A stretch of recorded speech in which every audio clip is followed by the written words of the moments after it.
Yo, yo, yo, what is good? What is great world? Behind the Logo podcast coming to you with week 7 fantasy football. Just to update y'all, for those that have been following along, your boy 6-0. 6-0. He's very proud of these two leagues, guys. What happened last week, bro? What happened last week? Oh, wow.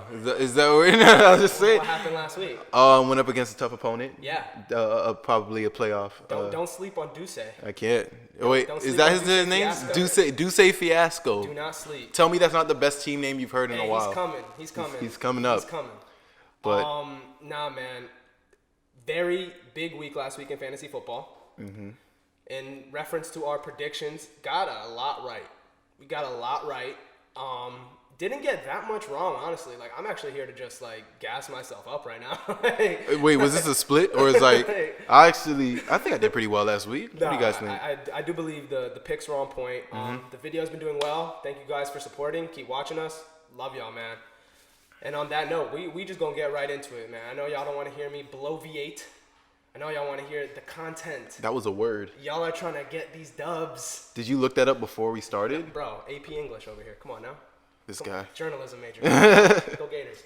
Yeah, man. So the way we'll do it, we're just gonna say your start, give like a nice little 15 to 20 second spiel as to why, and then I will do the same. I'll let you go first. All right, starting with starts. Take it away, man. 3 best starts of the week. Wow. So I actually have a lot of good picks, I feel, this week. First, starting with Justin Jackson of the LA Chargers going against Jacksonville. Yes. As you all should know by now, Jacksonville's defense is atrocious. Horrible. Atrocious. And I like this one to get ended early, and they're going to have to keep it on the ground. And Justin Jackson getting those targets is definitely going to boost his floor. So not only does he have a high floor this week, he also has a credible ceiling because we don't know how many points they're going to put up against Jacksonville, given that defense being so trash. In terms of whoever's going to get the targets in that backfield is Justin Jackson. Yeah, it's not going to be Joshua Kelly, unfortunately. I love that play, especially against a horrible defense, who we saw another running back light them up last week. Yes, sir. Feel me? So, I like it. I'm going next again? Yeah. All right, say no. Okay, bet.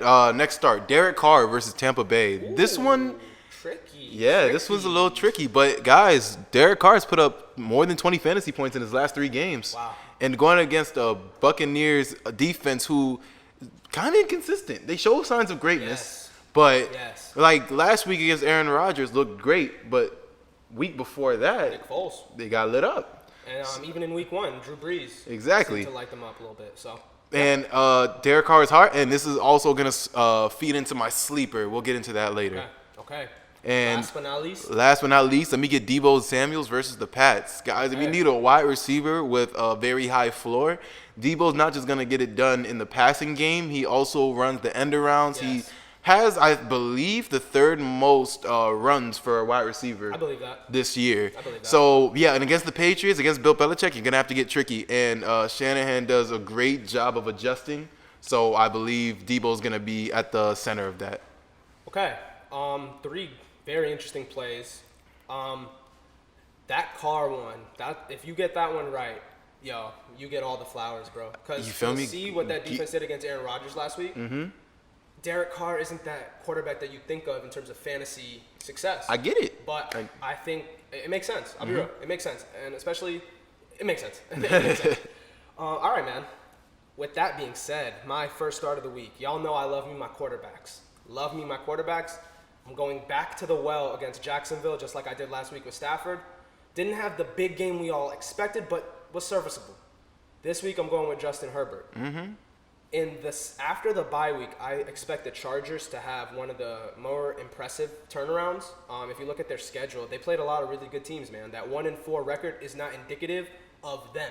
It's indicative of their opponents. Very true. Herbert has 2 games this year in the 4 games that he's played where he's put up over 22 fantasy points.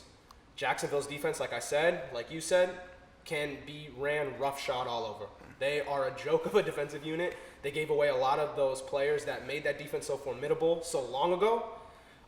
Dude, it's just night and day seeing what that team was in the AFC Championship game. Jalen Ramsey, AJ Bouye, Yannick Ngakoue, They was Calais on their Campbell, way. dude. Like, so many, and they're all just gone now. So Speaking of which, 2 of those guys are now on the Ravens. yes, Man. I'm rocking with Herbert this week. I feel like really it. good about him at the quarterback position. My next play, if my phone would unlock, at the running back position.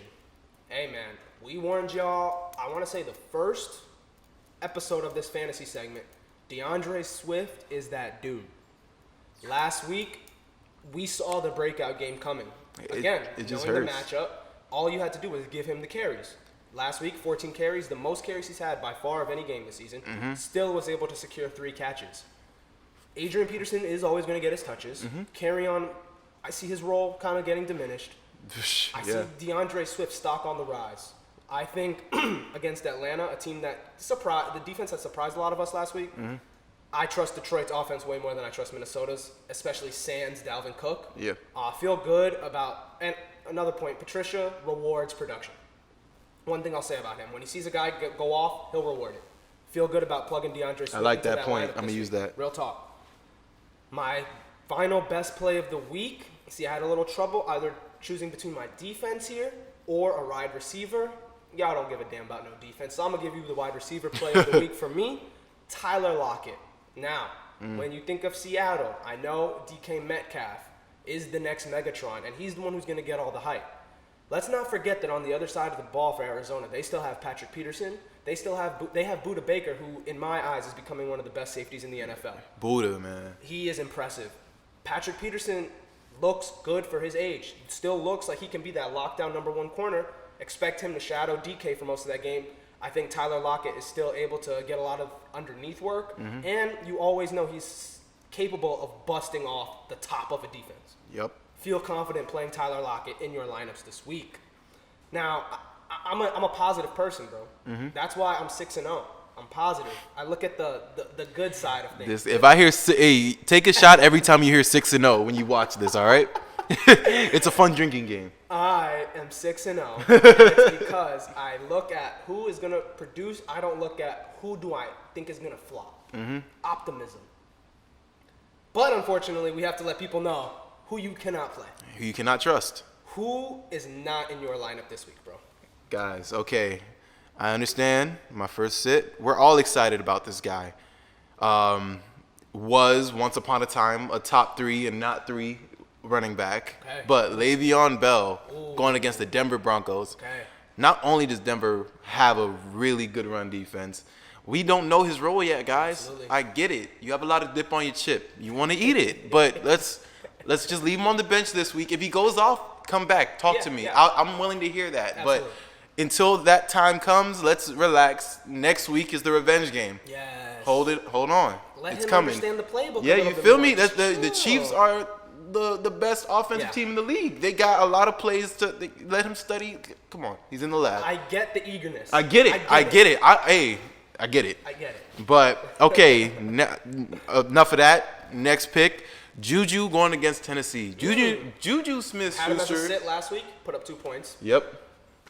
You got it. I'm doubling down this week, man. Look, I don't know what's going on, and it's not even as It looks like a it's, healthy thing. it's not even that he's getting shadowed by the other team's best defender. It's literally he's not getting targets. Yeah. And you'd say it's because of injury. He looks pretty healthy running those routes. I don't know. Yeah, he gets a lot of maintenance days in practice. Doesn't practice on Wednesdays typically. Another thing is something I read that Big Ben had to say is just Juju's just. I think shifting from Antonio Brown in that offense, Ben feeling the need to pepper a guy like that with targets, to see Juju genuinely be happy for a guy like Claypool getting a big game, a guy like Deontay. I think it's just his role. But to that point, I mean, I don't give a damn about that in my fantasy league. Yeah, that's it. I mean, so no, I get a great matchup against Tennessee, but it's just hard to trust, right? it's hard to trust. It's Very hard to hard to trust. Let's go ahead and keep him on our bench this Yeah, week, guys. agreed. If we have another option, a couple guys I would take over Juju. I'll take Fulgham this week going against the Giants. Like I said, Deebo Samuel going up against the Pats. You have options. Yeah, definitely. You have options. Definitely. At the time that this comes out, the Thursday night game will have already happened. So Yeah, that's just true. Keep that in mind. And my last sit is Kenyon Drake going against Seattle. Ooh. Guys, he had a great game, which cherry on top was the run he had with no time left. Dallas just threw in the towel. Yeah, no. So, but I think he comes back down to earth this week. Okay. We're not gonna act like Kenyon Drake's production has been sketchy up until the last 2 weeks. Yeah, absolutely. And going against Seattle, not only do I not see his production being there on the ground, they're not gonna need it. You gotta air it out against Seattle. Yeah. Russell Wilson's gonna throw that football, baby. And if you want to compete with that, Kyler Murray's gonna have to do his thing. Exactly. I like those, man. The Juju one might come back to bite you in the ass because It might. you could see this being the Juju game. You Hey, could. I hope it is, man. To all the Juju owners, you know you spent a second round pick on Yeah. him at least. So, All right, quick question before I do my sets. AJ Brown or Juju? Who do you start? AJ Brown, Okay. without hesitation. Okay. I like it. I like the confidence. All right, man. So my first sit, again, as much as I love my QBs, I got to tell you who I hate. Baker Mayfield showed us his true form against the Steelers last week. Man. When you put him in a position where He had us going. he feels like he has to do more, he's going to end up doing too much. Yeah. Classic definition of too much dip on the chip. Baker has way too much dip on his chip. Hey, that boy getting that bag from those Bro, he's a commercials, though. baker, so it'd be like too much icing on his cake. He got too much icing on the cake, bro. But yeah, a matchup this week against Cincinnati. In week 2, we saw him play extremely well against this team. However, I think Cincinnati's gotten better since then. That was also on a short week. It was a Thursday night game. I think a full week to prepare. Also, I think a full week to prepare helps Cincinnati's defense. And then also, Baker's a little banged up right now. A little hurt. Had to get benched at the end of the game. I mean, it was a blowout, so Yeah, obviously no point in understand, leaving but him in there. the situation doesn't look optimal from a fantasy perspective. I'm leaving Baker on my bench this week. Understandably so. Now, you said Le'Veon, and I agree completely. And I was actually going to take it a step further and say I'm not even playing Clyde this week. After that big game that he had against Buffalo, very surprising because Buffalo's run defense has been amazing. Let's not forget, though, they were missing Matt Milano, who sideline to sideline is their best tackler. These things matter, man. Chiefs' offensive line, extremely underrated. Yeah. So, against the Broncos, who have, I think, the best run defense in the NFL right now, It's up there. they are stout up front. This is the type of game where you're going to need Mahomes to air that thing out. Air that thing out, utilize your weapons. They don't have the speed nor the skill in the secondary to hang with you, but they do have the talent and the strength up front Is this to slow down the run game. Is this the Miko Hardman game? I think it's the breakout DeMarcus Robinson game. Ooh. I think it's the breakout DeMarcus Robinson game. Not willing to say he's sleeper of the week just yet. Like I said to all the Juju owners, you got options this week. Options. You got options. You can pass that bitch like Stockton, you know? But, I'm not playing any of the Chiefs running backs this week. And finally, this guy now, this one hurts. This one hurts. Talk your shit. This guy is a first of all, we have to monitor the situation. The game might not even be played with the Raiders' entire offensive line being placed on the COVID list. We might not get this game, and if we do, we're going up against the 7th toughest defense against tight ends in the NFL. I don't know if I'm playing Darren Waller this week. I have some skepticism about playing Darren Waller this week. Tampa Bay, Todd Bowles is going to bring pressure. I don't know if I trust Derek Carr to withstand it well. Antoine Winfield is the Buccaneer safety. He's a baller. He's a stud out of Minnesota. His dad was a stud too. Antoine Winfield Jr. His dad was senior, obviously. But I can't trust Waller this week, and I know the tight end position is extremely thin. If you can go out there and grab T.J. Hawkinson, try to go and get him. I think he has a great matchup this week. If you can somehow finesse Hunter Henry, I think he against Jacksonville is a better play. Even if you have Jimmy Graham. Chicago going up against L.A. on Monday night. L.A. has been susceptible to tight ends. Real quick, the Bucs have not. there's a tight end over in Philly. Just got picked up by the practice squad. Kroom. It's a name that many people don't know yet, but with Ertz on IR and Dallas Goedert Also on IR. Listen, I think Carson Rodgers is more of the blocking tight end. Exactly, So and Carson loves him some tight ends, and Yep. Kroom did catch a touchdown last week. Just monitor that I wish situation. This came out before Thursday, so Yeah, bro. because you might be onto something. I might. Like you might be onto something might. before anyone else is talking Bro. about it, and that's legendary. That's legendary. You gotta love it. Hey man, Give us our flowers while we're here. But yeah. So Darren Waller, I'm not playing him this week, man. And again, like your take with Carr, like your take with Bell, I'm willing to eat the crap on this one, eat the shit. Like I really am. Mm-hmm. But you got to speak your truth in this fantasy game, man. I feel that. You got to speak your truth. Waiver wire, bro. Yo, it's getting thin, man. It is getting real thin. The waiver wire is getting thin. If we don't have an abundance of people to just go out there and pick up, at this point, the waiver wire is really predicated on injury, and maybe like if someone drops someone out of frustration because they didn't believe in them, and you have some hope. You feel me? Like we're getting into that point of the season where the waiver wire, all the best talent was already kind of picked off. Yeah, you're just you're reaching. Yeah, you're trying to fill in for your bye weeks. You're trying to, you know what I mean? So you're just trying to round out your roster. So with that being said. First waiver wire pickup. Who you like, man? If you have any. Yeah, I got 2 this week. Okay. Waiver wire pickups. I'm gonna start with Trey Burton first. Trey Burton. 2 TDs last week, and I could just kind of see it that Phillip Rivers feels like he found something. Yeah, there. I agree. The confidence when Trey Burton was on the field seemed to be different with the Colts offense that's been kind of stagnant this season. Yeah. Having Trey Burton, participating in run plays. Yes.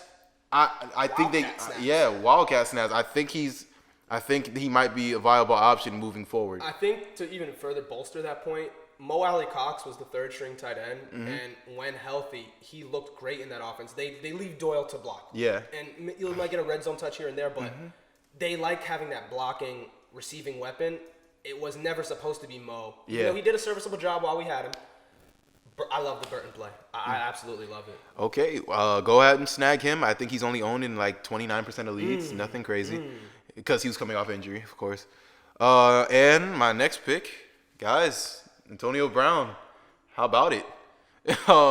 This guy picked him up in this early because like you said, it's getting thin, and right now you pretty much have an idea of guys who are expendable on your team. Yeah. And I'm sure everyone has that one roster spot they could just hold for someone. Exactly. So it's a why not, because 6-0. Because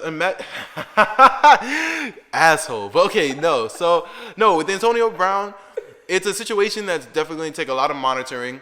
We don't know for a fact yet, but it seems like it's leaning towards Seattle being the one to sign him. And if that does happen, guys, you have potentially someone who was a top 5 wide receiver in the league, who I still think is very serviceable, alongside DK Metcalf and Tyler Lockett, 2 guys who take up enough attention on the defensive end already. Absolutely. And Antonio Brown's going to be free to do what he wants with Russell Wilson, a guy who can sling the ball like no other. So it's going to be interesting if he does boom for you guys. I mean, he's 32 years old. It's low risk, high reward. Very low risk, high reward.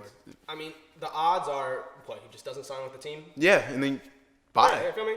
I say let's wait it out until like week 9. Yeah. I have a question. So say Antonio Brown does slide. Yeah. And Josh Gordon gets reinstated. Oh my.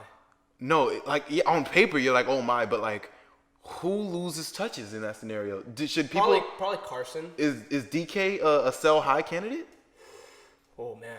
We'll talk about it. Oh man. Nah, that's a great question. Honestly, that's a great question. I'd probably lean more towards selling Lockett because DK, he's been holding it down for people who lost to Michael Thomas, for people that, you know what I mean. He's been holding it down. So Russ seems to have a really good connection. I don't know.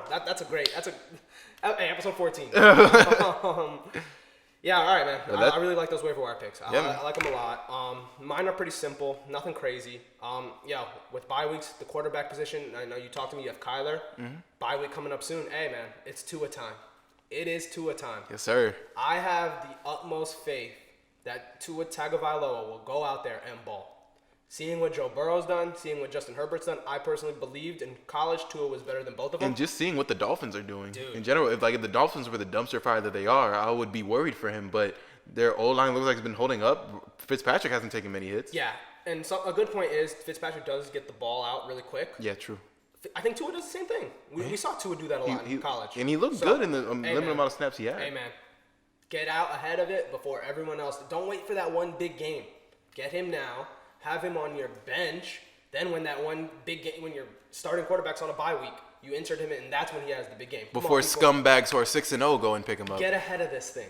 Get ahead of this thing. That's what we do. We get ahead of these things. Hate this man. My next waiver wire pickup, man, this was someone who I had a lot of faith in coming into the season. Mm-hmm. Didn't see the production. Fine. And so he had a big game last week, and I'm going to put quotes around that because only targeted 3 times in a game where Kyler only completed 9 passes.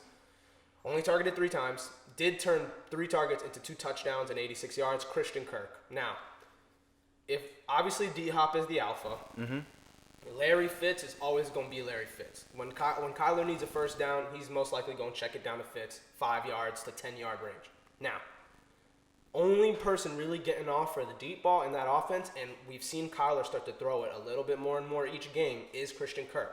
That rapport is there. It's there. You just got to know when to pick and choose the spots if you are going to play him. However, if you're deep at the receiver position, I think he's a great stash to keep him away from other people in your league who are thin. And if you are thin at the position, go ahead and grab him and read the matchup. Read them. If there's a good matchup, he will be able to exploit it. Yes, sir. And finally, last but not least, hey, man, got to show our kicker some love. Young Wei Koo's been holding it down. Rodrigo, who's been holding it down. Both people, we told y'all to pick him up, so I don't feel bad. Hey, man, Brandon McManus. Dude, he literally single-handedly won the game. Put the team on his back. He scored every point. His back has to hurt. He scored every point. That game was an anomaly, and we said it was going to be an ugly game too. Yeah, just didn't think it'd be that ugly. You know, bro, 18 points on kicks. Like, it looked like the first quarter of an NBA game. Yeah, no dead ass. But McManus Locke does provide a little bit more consistency to that offense in order for them to get in field goal range. Now, what is field goal range for Brandon McManus? Anything within 50. I would say between 6, anything 60 and under. Yeah. He can hit it, like bang it. Like I'm not even like questioning it. Hey man, you do have to worry about the offense a little bit sputtering, but Noah Fant coming back, getting healthy. Jerry Jeudy's starting to look good. They have Tim Patrick, another waiver wire pickup we had last week. I like McManus going forward. I think he can really give you easily between 9 and 15 points a week. I love it, man. I like it. All right, man. So, with waiver wire pickups, it's okay. Pick them up. We're not saying play them. Just pick them up. Hold on. See what happens. Just get it and going. Now, a sleeper of the week, though. You playing that mofo. You got to throw him in your lineup. You playing that mofo. Yes, sir. Who we liking, bro? Sleeper of the week. Guys, sleeper of the week feeds into my... Listen, I need you guys to set your alarm clocks to wake up for Henry Ruggs III. Ooh, I love it. Against Tampa Bay. I love Just that. like I told y'all, it would feed into the Derek Carr point. They're going to have to air that thing out, man. Yes. This game, I may project to be the highest scoring game of the week. Ooh. And the way I see it, again, I saw something. Just like I saw something with Trey Burton, I saw something in the Raiders' last game. Before the bye, Henry Ruggs had a really good game, 20 fantasy points, only 3 catches, but it was what he was able to do after the catches. Yes. He just looked so seasoned. Like, a lot of these rookie receivers this year look like they've been in the league for a while now. Henry Ruggs is that, and I think John Gruden noticed that. And just to your DeAndre Swift point, John Gruden is one of those guys that recognize talent. You saw once Waller started being a viable option, he started feeding him. Absolutely. And after this Ruggs game, and it was before a bye week, so this entire week was just spent saying, okay, we're gonna start making plays for you now. Absolutely. Even, not to cut you off, but even before, because he had a little hamstring tweak, I saw him and Carr have a great relationship. Like, I give the Raiders all the credit because they identified a need and perfectly fit it with Ruggs. He is baby Tyreek. Oh. He's baby Tyreek Hill, bro. Boy's got burners. He do. Like, he could run. He could catch. And he doesn't go down easy. I think what we're going to see develop more and more, just the way we saw with Tyreek Hill, is just develop that route tree. Yeah, guys, like I said, this is not our waiver wire pickup. This is a get him in there. Look, they're going to have to throw the ball, and I think it's going his way. And like you said, Tampa Bay, 7th against tight ends, it's going to have to go to a receiver. Absolutely. Ruggs is the guy. What I will say to that point, if Ruggs is able to get off and they have to respect his speed, Waller has a big game. Simple as that. But... yeah, man, I like that one a lot. Yo, great picks this week. Are you 6-0? No, I'm fucking. That's another shot. It's another shot. Go ahead. Nah, man. My sleeper of the week. So if I told you that there was a receiver right now that's owned in, I would say, less than 50% of leagues, averages over 5 targets a game, the touchdown production has been there. Is it consistent? Not necessarily, but the targets are there. Over 5 targets a game, every game this season. You would probably say, yo, who is he? And like, how can I get him in my lineup? Well, I'm going to let you know. Just give me a second. Cole Beasley, to me, is Josh Allen's favorite target. Is he his best target? No, Stephon Diggs is. We all know this. Diggs is one of the best route runners in the NFL. He's going to get his, but what does he also do? He occupies the team's best cornerback. Cole Beasley operates in the slot. He operates on many routes that it requires the quarterback and the receiver to have a connection, a lot of option routes. Not only are him and Josh Allen constantly on the same page, he's going up against a team that has given up on the season, a team that serves as a great get-right bounce-back win for the Bills as they drop their last 2. And I think that this game is there's always one Cole Beasley game every year where he has like 6 catches for 80 yards and 2 TDs. There is always one. I think this is the Cole Beasley game. Oh, shit. Cole Beasley and Jamison Crowder are going to be the receivers to really, like, in a game with Stephon Diggs, you would think, like, what? But the slot is going to occupy all of the targets this game. It's going to get blown out early. I think Cole Beasley plays a role in that. I think you feel confident running him in your lineup. I like it. I really like the Cole Beasley play this week. I like it. The sleepers of the week, we haven't hit on the head yet. I'm feeling good this week. Same. I'm feeling good this week. Same. Hey, we've been in the lab, man. We've been in the lab. I've been in the gym, baby. In case you didn't know, I'm 6-0. Yo, man, this is a big week. All right? Let's get this paper. Let's get these dubs. And let's get these fantasy championships. That's all we about, man. We about rings over here. Rings. Not sure if you were going here, but just want to say, for this week's episode, I don't really have a buy low or sell high. Yeah, me neither. Simply because, guys, just sit on your teams for this week. I know you don't hear many fantasy guys say this, but I'm telling you, just don't force the move. Yeah, don't force it. If a trade this week would be forced. There's a lot of moving pieces. Le'Veon Bell, we need to wait to see what he does. Antonio Brown now coming into the mix. Yes. There's a lot going on in the league that I feel like you should just wait and see what guys perform in this, specifically this week for some reason. I agree. That's a great point. Last week was a weird fantasy week too, man. Yeah. So I think that's a great point. Before we go, man, what's happening with Michael Thomas, bro? He's giving me Antonio Brown vibes from last year. Hey, man. Like, the dude goes in game 1, puts up 4 points, rolls his ankle. Okay, I'm not going to get mad at a dude for getting hurt. That was just horrible. But then it's like, you have a chance to come back. I hear you're healing extremely well. Then you punch a dude in the face. Clown activities. We don't know the reason behind it. Clown activities. Okay. There's never a reason to punch your teammate in the face, bro. There's just never a reason. And then he tweaks his hamstring. Might not even play this week against the Panthers in a great matchup. He would have put up like 50 points this week.